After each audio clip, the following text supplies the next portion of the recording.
Hi అండి అందరికీ. బియ్యపిండి వాడప ఎలా చేయాలో చూద్దాము. ముందుగా బియ్యపిండి తీసుకోవాలి.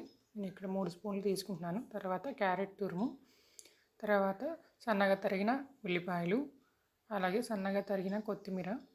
మీకు ఏదైనా ఆకుకూర కావాలంటే కూడా యాడ్ చేసుకోవచ్చండి దీంట్లో. నేనైతే ఆకుకూర వేయట్లేదు, కొత్తిమీర మాత్రమే వేశాను. కొద్దిగా జీలకర్ర, రుచికి తగినంత ఉప్పు, ఇవన్నీ వేసుకొని ముందుగా అలాగే కలిపేసుకోవాలి.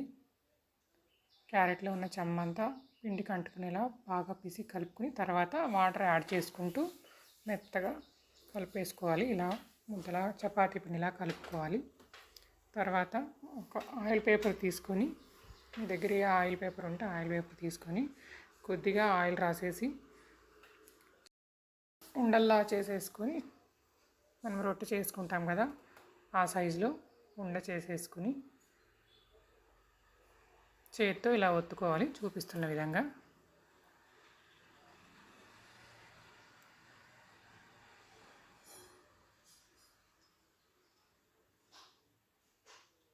మీరు చపాతీ కర్రతో అయినా చేసుకోవచ్చు అండి, చేతితో కాకుండా. పెనం వేడైన తర్వాత ఆయిల్ రాసేసి పెనానికి వాడపని పెనంలో వేసుకోవాలి. పెనంలో వేసిన తర్వాత కొద్దిగా ఆయిల్ కావాలంటే మీరు వేసుకోవచ్చు, లేదంటే లేదు. నేనైతే కొంచెం వేసాను. టర్న్ చేసుకుంటూ కాల్చుకోవాలి.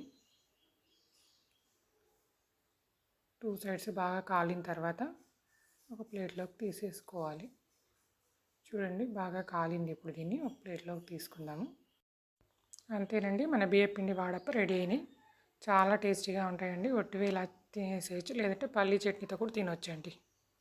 ఇది మనం బ్రేక్ఫాస్ట్ లాగా చేసుకోవచ్చు, లేదంటే నైట్ డిన్నర్కి కూడా చేసుకోవచ్చు అండి.